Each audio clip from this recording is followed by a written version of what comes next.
আজকে নয়ন কিচেনের রান্না হচ্ছে ফুলকপির পকোড়ার রসা। তো ফুলকপির পকোড়ার রসা বানানোর জন্য ফুলকপিটা কেটে ভালো করে ধুয়ে গরম জলে ভাপিয়ে নিয়েছি নুন দিয়ে, জলটাকে ফেলে দিয়েছি।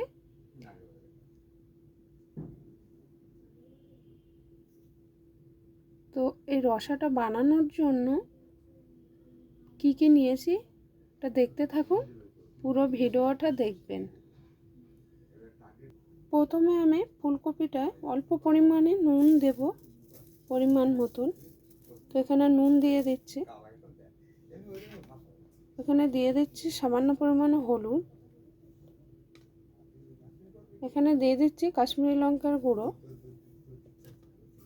এখানে দিয়ে দিচ্ছি গোলমরিচ গুঁড়ো দিয়ে আমি ফুলকপিটা মেখে নিচ্ছি। তো এরকমভাবে পুরো মশলাটা ভালো করে মেখে নিতে হবে। তো এখানে আমার ফুলকপিটা মশলা মাখানো হয়ে গেছে। এখানে ছোট টুকরো করে আলু কেটে নিয়েছি, এখানে আমি দুটো টমেটো ঘষে নিয়েছি কাঁচা লঙ্কা। বেসনটা গোলানোর জন্য এখানে আমি একটা বাটি নিয়েছি, তো এখানে আমি পরিমাণ মতন বেসন দিয়ে দিচ্ছি।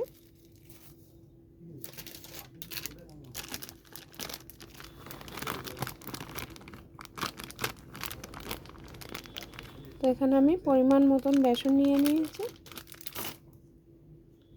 এখানে নিয়ে নিচ্ছি পরিমাণ মতন নুন, গোলমরিচ গুঁড়ো, লঙ্কার গুঁড়ো, হলুদ গুঁড়ো। তো এখানে মাখার জন্য এখানে একটু অল্প সাদা তেল দিয়ে দিচ্ছি, মানে বেসনটা মাখার জন্য একটু জল দিয়ে দিচ্ছি অল্প পরিমাণে। অল্প অল্প জল দিয়ে বেসনটাকে মেখে নিতে হবে।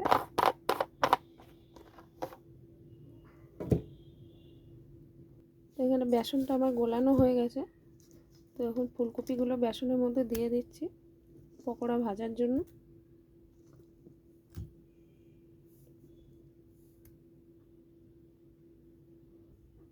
কড়াইতে সাদা তেল দিয়েছি, সাদা তেলটা গরম হয়ে গেছে। তো এখানে বেসনের ডোবানো কপিগুলো দিয়ে দিচ্ছি তেলের মধ্যে।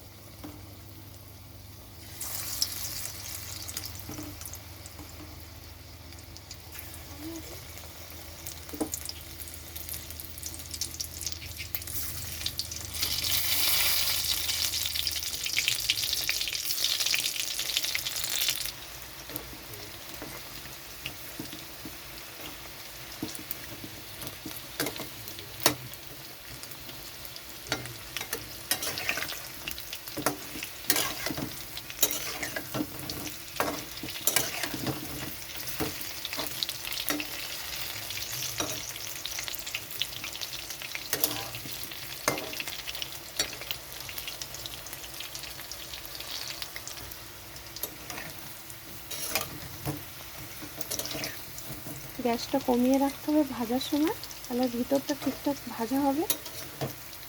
তো এটা ভাজাটা হয়ে গেছে। তো পকোড়াগুলো ভাজা হয়ে গেছে। ওই তেলের মধ্যে দিয়ে দিচ্ছি গোটা জিরে, তেজপাতা, এখানে দিয়ে দিচ্ছি কেটে রাখা আলু,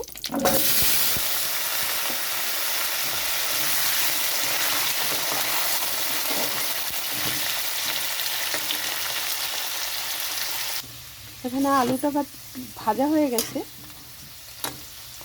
এখানে দিয়ে দিচ্ছি আদা বাটা,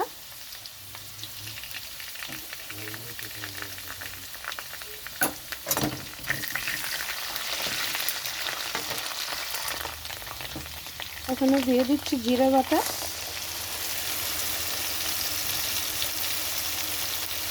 পরিমাণ মতন নুন,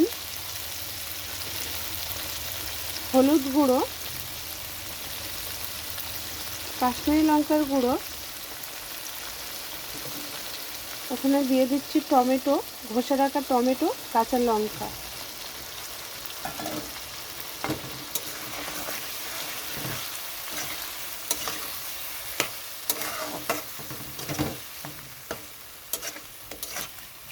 এখানে সব মশলা দেওয়া হয়ে গেছে, তো ভালোভাবে কষিয়ে নিতে হবে। এখানে আমি খুব অল্প পরিমাণে মিষ্টি দিয়ে দিচ্ছি রান্নার ব্যালেন্সটা আনার জন্য। আপনারা চাইলে একটু বেশি দিতে পারেন।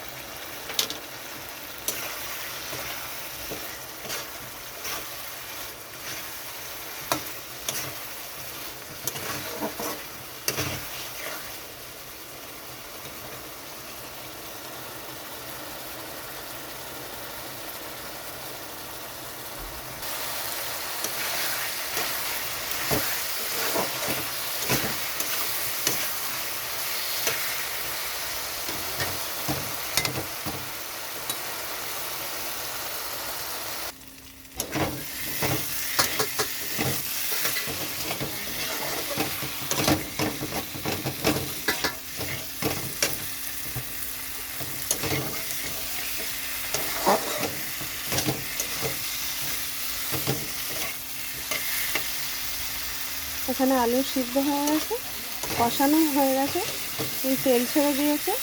তো এখানে আমি দিয়ে দিচ্ছি পরিমাণ মতন জল।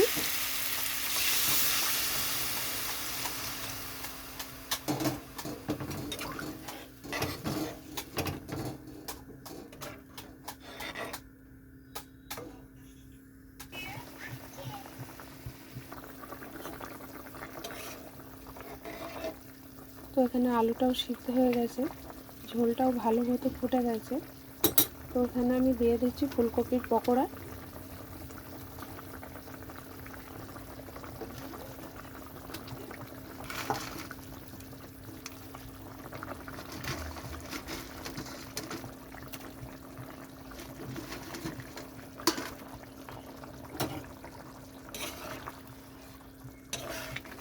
তো পকোড়াটা দেওয়া হয়ে গেছে।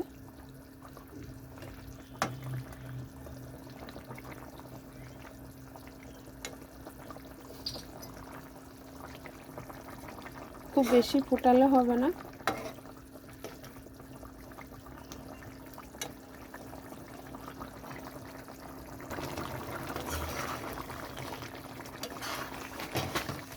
একটু এরকম ঝোল ঝোল রাখতে হবে। ঝোল ঝোল না রাখলে পুরো শুকিয়ে যাবে। তো এরকম রসা রসাই হবে। এখানে দিয়ে দিচ্ছি ঘি 1 চামচ, দিয়ে দিচ্ছি গুঁড়ো গরম মশলা,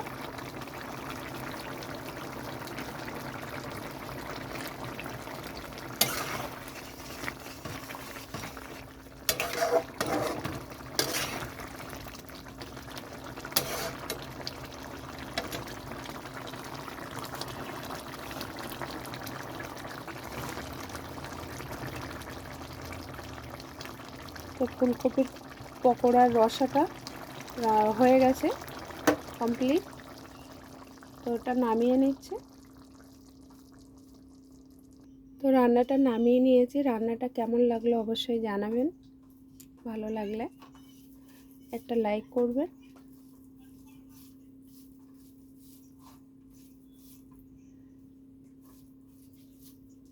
এরকম নিরামিষ রান্না ভাতের সঙ্গে ভালোই লাগে।